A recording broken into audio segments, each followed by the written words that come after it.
Okay, get this. Scientists have discovered over 160,000 new viruses. Wow. Yeah, and they did it all using AI. Really? It's crazy. That's a lot of viruses. Right. It's like we've opened this door to a whole hidden world, and guess what? This world could hold the key to understanding life itself. You know, what's really amazing is how massive this discovery is. I mean, we've never seen anything like this before. 161,500 new RNA viruses, Yeah. all in a single study. And get this, scientists think that this is just the beginning. Oh, wow. Yeah, there could be millions more out there. Okay, so we have this huge discovery of new viruses, and behind it all is this incredible technology, AI. It's like AI is giving us this brand new lens to view the world around us. It's true. AI is like a superpowered detective going through mountains of genetic data. Yeah. Data that would take humans, lifetimes to analyze. But AI can sift through it all and find these patterns and connections that we'd never see on our own. So these viruses are hiding everywhere, hot springs, the bottom of the ocean, even just floating around in the air we breathe. Well, pretty amazing, but also kind of scary, right? Well, yeah, it can be a little unnerving knowing that we're surrounded by this vast, unseen viral world. But, the thing is, not all viruses are bad. Right. A lot of them actually play a really important role in keeping our ecosystems balanced. So this discovery, it isn't just about potential threats, it's about understanding how life on Earth works, like the big picture. Exactly. Viruses are so diverse, and this discovery lets us explore their evolution in a new way, like how they interact with other organisms. We might even get clues about how life itself began. This is really cool. Okay, so AI is helping us unlock these secrets of the viral world, but there's got to be a catch, right? I mean, all this computing power, it can't be free. You're absolutely right. There's a hidden cost to this AI revolution, an energy bill. Data centers, the brains behind all this AI, they use a ton of electricity. Just think about it. Training one AI model can use as much energy as a car does in its entire lifetime. Wow, I never really thought about it like that. And this problem, it sounds like it's only going to get worse as we use more AI, right? You're right. The International Data Corporation, IDC, predicts that data center electricity use is going to double, actually, between 2023 and 2028. That's a massive 857 terawatt hours. To give you an idea of how much energy that is, that's more than entire countries use in a year. So how do we keep up with this growing energy demand? It doesn't sound very sustainable. That's the big question. And the answer might surprise you. Some of the biggest tech companies, like Microsoft, are betting on something a lot of people thought was gone for good: nuclear power. Wait, really? Nuclear power? I thought that was a thing of the past. I know, right? It's had its share of problems and controversy over the years, but it's making a comeback, especially with tech companies. And the reason is simple. It's a really powerful source of energy that doesn't create greenhouse gases, which is super important if we want to power the AI revolution without making climate change worse. Okay, now this is getting really interesting. So how's Microsoft involved in all of this? Well, they're making some big moves. For instance, they've decided to invest in reviving the 3 Mile Island nuclear plant. Wow, 3 Mile Island. Yeah. Remember, that's where the worst nuclear accident in U.S. history happened. Yeah. It's definitely an unexpected turn of events. That's a powerful message, using the site of a major nuclear accident to create clean energy for AI. But why 3 Mile Island specifically? It's a few things, really. The infrastructure's already there, so it's faster and easier to get a new reactor going. Plus, there are a lot of skilled workers in the area who already know about nuclear energy. It's a way to bring new life to the community and invest in a future without carbon emissions. It sounds like Microsoft is serious about clean energy. Oh yeah, totally. And they haven't stopped at 3 Mile Island either. They've signed a 20-year agreement to buy all the power the plant produces. Plus, they're partnering with other nuclear companies like Ontario Power Generation and even investing in Helion, a company that's working on nuclear fusion. Fusion, isn't that the ultimate goal for energy? Yeah. Limitless clean energy, right? That's it. It's definitely a long shot, but the potential is huge. This just shows how seriously Microsoft is taking the challenge of finding enough energy. And it sounds like they're not the only ones. Are other tech companies starting to use nuclear power too? Definitely. Amazon's put money into Pennsylvania's Susquehanna nuclear plant, and other companies like Equinix and Oracle are looking into these smaller, more adaptable nuclear reactors called small modular reactors, or SMRs for short. SMRs, what are those? Think of them like mini nuclear power plants. They're designed to be more efficient, and you can build them somewhere else and then just bring them to where they're needed. They could be a total game changer for powering data centers in a way that's more spread out and sustainable. It seems like the whole nuclear power industry is transforming, and part of that is because of this AI revolution. It's a big change, isn't it? It really is. The fact that AI needs so much power is making us rethink how we get our energy. Nuclear power used to be seen as risky, but now it's being seen as a possible solution for a future that's cleaner and more sustainable. This could have a huge impact on how AI develops in the years to come. It's fascinating how these different areas are all connected. AI, energy, the future of the planet. Yeah. It's a lot to think about. But before we get too deep into this energy revolution, let's switch gears a bit and talk about how AI is impacting scientific research. Specifically, some recent Nobel Prizes that have caused a bit of a stir. Oh, you mean the Nobel Prizes that were given to those researchers who used AI to, like, decode the structure of proteins? That's a pretty big deal. It's really shaking things up in the scientific world. Exactly. It's not every day that you see AI researchers winning Nobel Prizes, especially in fields like chemistry and physics. So tell me, why is this discovery so groundbreaking? Well, proteins are kind of like these tiny little machines that make life possible, you know? They're part of almost everything our bodies do, from digesting food to fighting off infections.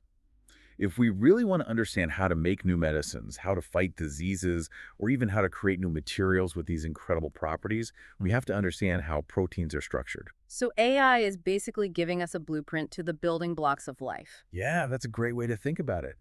For decades, scientists have been struggling to figure out how these proteins fold into their complex 3D shapes. Hmm. It's a really, really difficult problem to solve using the traditional methods. But AI, with its ability to analyze huge amounts of data and spot patterns, it's actually cracked the code. That's amazing. So who are these brilliant minds behind this breakthrough? Well, the Nobel Prize in Chemistry went to a team from Google DeepMind, Demis Hassabis, and John Jumper, along with an American biochemist, David Baker. They developed this AI system called AlphaFold, which can actually predict the structure of proteins with incredible accuracy. AlphaFold, it sounds like something out of a sci-fi movie. And now it's winning Nobel Prizes. Wow. I know, right? It's incredible. And there's another Nobel laureate we need to talk about, too, Geoffrey Hinton. He's considered one of the godfathers of AI, and he won the Nobel Prize in Physics for all of his pioneering work in machine learning. Oh, right, Geoffrey Hinton. Didn't he recently leave Google to talk about the dangers of AI? He did, yeah. He's become more and more worried about the ethical implications of AI and the possibility of it being misused. But, there's no denying the impact he's had on the field. His work laid the foundation for the AI revolution we're seeing today. Okay, so we've got AI uncovering the secrets of viruses, cracking the protein code, and winning Nobel Prizes. It feels like we're entering this whole new era of scientific discovery. But, I gotta ask, what does all this mean for the average person? How is this gonna change our lives? That's a really important question. The applications of these breakthroughs, they're vast. Think about it. Understanding protein structures could lead to new drugs that are way more effective and have fewer side effects. It could completely change personalized medicine, allowing doctors to tailor treatments to our individual DNA.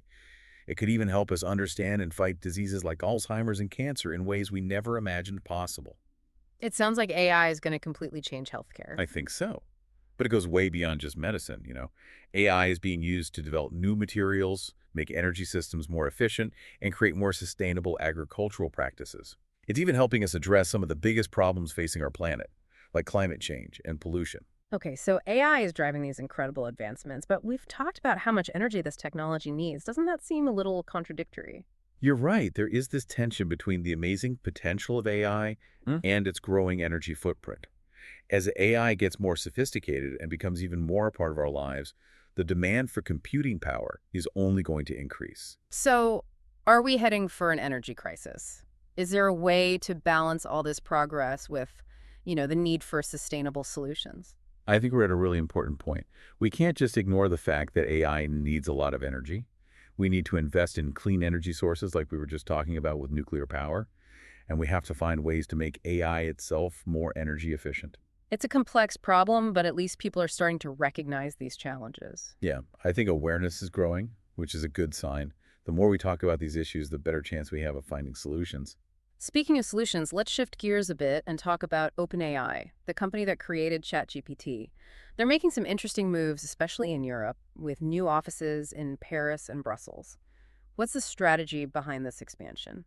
That's an interesting move, and it's significant for a couple of reasons. Firstly, Europe is really leading the way in AI regulation. They're being much more careful and ethical about AI development than some other parts of the world. So it sounds like OpenAI is trying to position itself as like a responsible player in the global AI landscape. Exactly.